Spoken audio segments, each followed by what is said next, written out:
মায়ের অকাল বোধনের মধ্যে দিয়ে আর দু একদিনের মধ্যে শুরু হতে যাচ্ছে বাঙালি সনাতন ধর্ম অবলম্বীদের শ্রেষ্ঠ পুজো শারদীয় দুর্গোৎসব। মণ্ডপে মণ্ডপে চলছে প্রতিমা তৈরির কাজ এবং মণ্ডপ সজ্জায় সজ্জিত শিল্পীদের ব্যস্ততম সময়।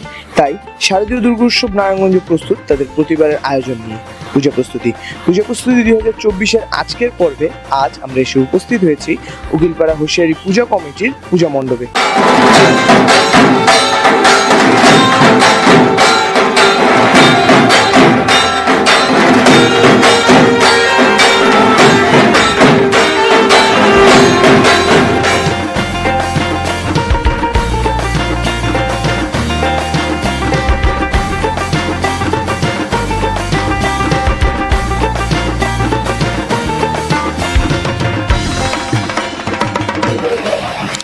প্রথমেই আমাদের দর্শকদের উদ্দেশ্যে আপনাদের পরিচয়টা একটু জেনে নিতে চাচ্ছি। আমি কৃষ্ণ সাহা, উকিলপাড়া হুঁশিয়ারি পূজা কমিটির সাধারণ সম্পাদক। আমি হারাধন চন্দ্র সরকার, উকিলপাড়া হুঁশিয়ারি পূজা কমিটির সভাপতি। আমি অলিন চন্দ্র সাহা, উকিলপাড়া হুঁশিয়ারি কমিটির সহসভাপতি। আমি মন্টু ভদ্র, উকিলপাড়া হুঁশিয়ারি পূজা কমিটির কোষাধ্যক্ষ। আমি পার্থদা সিমন, উকিলপাড়া হুঁশিয়ারি পূজা কমিটির প্রচার সম্পাদক। তো দাদা, এই পূজার শুরুটা কিভাবে হয় তা আমাদের দর্শকদের উদ্দেশ্যে যদি বলতেন। আসলে আমাদের উকিলপাড়ার পূজাটা চিরাচরিতভাবেই নারায়ণগঞ্জের 4-5টা পূজার মধ্যে অন্যতম পূজা। আমরা বিবি রোডে থাকি এবং প্রচুর দর্শক হয়। তো আমরা প্রত্যেক বছরই চেষ্টা করি, যদিও আমাদের সামর্থ্যের বাইরে হইলেও আমরা চেষ্টা করি যে পূজাটা সৌন্দর্যভাবে করার জন্য। কারণ এটা আমাদের হিন্দু ধর্মাবলীর প্রধান এবং অনুষ্ঠান।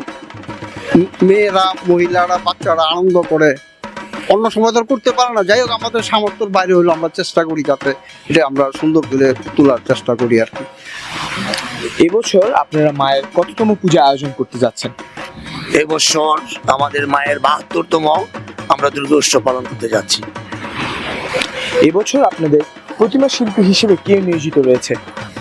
বিগত বছরের মতো মানিকগঞ্জের সুকৃতি শিল্পালয়ের কর্ণধার ভাস্কর শ্রী সুকুমার পাল আমাদের প্রতিমা শিল্পী হিসাবে নিয়োজিত আছে। যেহেতু আমরা সকলে জানি প্রতিমা শিল্পীর পাশাপাশি অলংকারের কাজটি অত্যন্ত ঝুঁকিপূর্ণ মাকে ফুটিয়ে তোলার জন্য, সুতরাং এই বছর আপনাদের অলংকার শিল্পী হিসেবে কাকে নিয়োজিত করেছেন? অলংকার শিল্পী হিসাবে শাখারি বাজারের মা মুকুটরাজের কর্ণধার শ্রী পাপন রায় আমাদের এবার মায়ের এই ডাকের সাজের অলংকারের এবং ব্যাকগ্রাউন্ডের যে চালনির কাজ সেটা উনি করেছেন। যেহেতু আমরা নারায়ণগঞ্জবাসীরা প্রতি বছরই আপনাদের মণ্ডপ সজ্জায় নতুনত্ব ছোঁয়া দেখে থাকি, সুতরাং এবছর আপনারা মণ্ডপ সজ্জার কাজটি কার কাঁধে তুলে দিয়েছেন? এবছর আমাদের মণ্ডপের কাজটা আমরা ফরাদেরকে দায়িত্ব দিয়েছি, এবারও সেই করেছে। আমরা দেখে থাকি যে আপনাদের প্রতিমা এবং আপনাদের মণ্ডপে নতুনত্ব ছোঁয়া থাকে, সুতরাং এই বছর আপনাদের কি নতুনত্ব ছোঁয়া রয়েছে এবং কি থিম নিয়ে আপনারা মাকে এবং মণ্ডপটিকে ফুটিয়ে তুলেছেন? আমাদের নারায়ণগঞ্জের যে সনাতনী ছাত্র সমাজ, তারা মায়ের প্রতিমার ব্যাপারে যে একটা একটা ধারণা দিয়েছে যে সাবেকি প্রতিমার মাধ্যমে করতে, তো আমরা ওইভাবেই যে সাবেকি একটা ধরনের ডাকের সাজের মধ্যে মাকে ফুটিয়ে তোলার চেষ্টা করেছি এবং এটার সাথে মিল রেখেই সাদা একটা কাজের মাধ্যমে সাদা শুভ্র একটা কাজের মাধ্যমে মণ্ডপটাকে সাজিয়ে তোলার চেষ্টা করেছি। কবে নাগাদ আপনারা মায়ের আগমনের প্রস্তুতির কাজ শুরু করেছেন? বিগত 1.5 মাস আগে আমরা মায়ের আগমনের প্রস্তুতির কাজ শুরু করেছি। কবে নাগাদ আপনারা দর্শকদের উদ্দেশ্যে আপনাদের এই মণ্ডপটি খুলে দিবেন? আমরা চতুর্থের দিন বিকেল থেকে দর্শকদের জন্য মণ্ডপটি খুলে দেব। দেশের সার্বিক পরিস্থিতি অনুযায়ী এবছর আপনারা আপনাদের নিরাপত্তার ব্যাপারটি কিভাবে দেখছেন?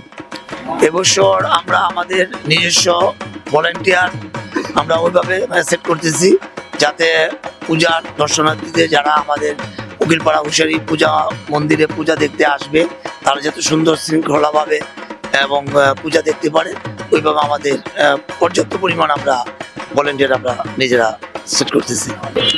যেহেতু এবছর আমি দেখতে পাচ্ছি আপনারা মাকে একটু ভিন্ন ধরনের অলংকারে মাকে সজ্জিত করেছেন, সুতরাং এই অলংকারের শুরুর কাজটা কিভাবে হয় এবং কি থিম নিয়ে মাকে এবার আপনারা এই রূপে সাজালেন তা যদি একটু বলতেন।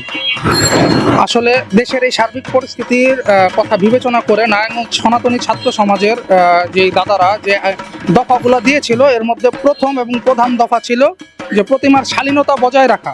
সেই লক্ষ্যেই আমরা এবার যে সাবেকি যে ডাকের সাজে যে মায়ের প্রতিমা, সেটা ওই থিমটা নিয়েই আমরা মায়ের অলঙ্করণ করেছি। এবং আমরা এতটুকু বলতে চাই যে নারায়ণগঞ্জের সর্বাপেক্ষা সাবেকি প্রতিমা আমরা করেছি। সকলের কাছে আমাদের থাকবে যে আপনারা আসবেন আমাদের মন্দিরে এবং আমাদের এই মায়ের প্রতিমা দর্শন করবেন এবং ভালো মন্দ বিচার বিশ্লেষণ আপনারাই করবেন। এই পর্যায়ে শারদীয় দুর্গোৎসব নারায়ণগঞ্জের মাধ্যমে আমাদের দর্শক শ্রোতাদের জন্য যদি আপনাদের কিছু বলার থাকে তা বলবেন। শারদীয় দুর্গোৎসব নারায়ণগঞ্জ, আমরা ওনাদেরকে অশেষ ধন্যবাদ জানাই। ওনারা এসে আমাদের উকিলপাড়া হুঁশিয়ারি পূজা মণ্ডপে আমাদেরকে সাক্ষাৎকার নেওয়ার জন্য এবং তাদের মাধ্যমে সারা বাংলাদেশ যে প্রচলিত হবে এই পূজার ব্যাপারে, এই ব্যাপারে আমি দর্শনার্থীদেরকে বলবো আপনারা সকলেই আমাদের এই পূজা মণ্ডপে আসবেন, আমাদের পূজায় মাকে দর্শন করবেন এবং আপনাদের জন্য আমরা পর্যাপ্ত সিসি ক্যামেরা এবং আমাদের ভলেন্টিয়ার পর্যাপ্ত পরিমাণ আমরা নীরব রেখেছি, যাতে পূজা দেখার জন্য কোনো রকম কোনো সমস্যা যেন না হয়। সকলকে আমাদের পূজা দেখার আমাদের জানাই সকলকে নমস্কার।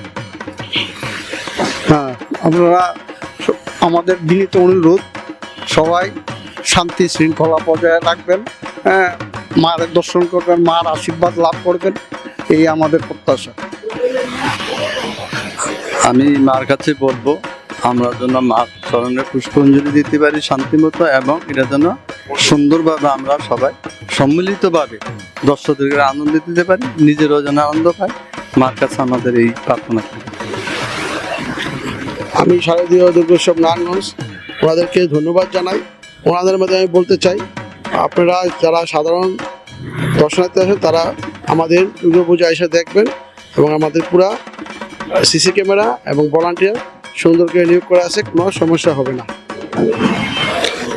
শারদীয় দুর্গোৎসব নারায়ণগঞ্জ পরিবারের সদস্যদের এই পেজের সাথে সংশ্লিষ্ট যারাই আছে প্রত্যেককে শারদীয়ার আগাম শুভেচ্ছা এবং আন্তরিক অভিনন্দন এত সুন্দর একটি আয়োজন করার জন্য, যাতে করে সাধারণ দর্শকরা ঘরে বসেই আমাদের পূজা প্রস্তুতিগুলো দেখছে। সকলকে অসংখ্য ধন্যবাদ এবং সকলকে আমন্ত্রণ রইল আমাদের ৭২তম শারদীয় দুর্গোৎসবের আমাদের এই আয়োজন, সবাই এসে আপনারা দেখবেন। সকলকে নমস্কার। আমি কৃষ্ণ সাহা, উকিলপাড়া পূজা কমিটির সাধারণ সম্পাদক। আমি আমাদের এই নিমন্ত্রণ পত্রের মাধ্যমে আমি নারায়ণগঞ্জ এবং সারা বাংলাদেশের প্রত্যেকটা দর্শনার্থীদেরকে এই কার্ডের মাধ্যমে আমি সবাইকে নিমন্ত্রণ জানাচ্ছি। আপনারা সবাই আমাদের উকিলপাড়া পূজা মন্দিরে আপনারা পূজা দেখতে আসবেন এবং আপনাদের জন্য আমরা পর্যাপ্ত পরিমাণ সিসি ক্যামেরা, ভলেন্টিয়ার এবং ওইভাবে আমরা নিয়োগ রাখা আছে এবং আইন শৃঙ্খলা বাহিনী আমাদের যথেষ্ট সহযোগিতা করতেছে। আপনারা সবাই আমাদের পূজা দেখতে আসবেন, এই বলে সবাইকে নমস্কার। কথা বলে নিচ্ছিলাম উকিলপাড়া হুঁশিয়ারি পূজা কমিটির সদস্যবৃন্দদের সাথে, যারা কিনা এই বছর গৌরবের ৭২তম মায়ের পূজা আয়োজন করতে যাচ্ছে।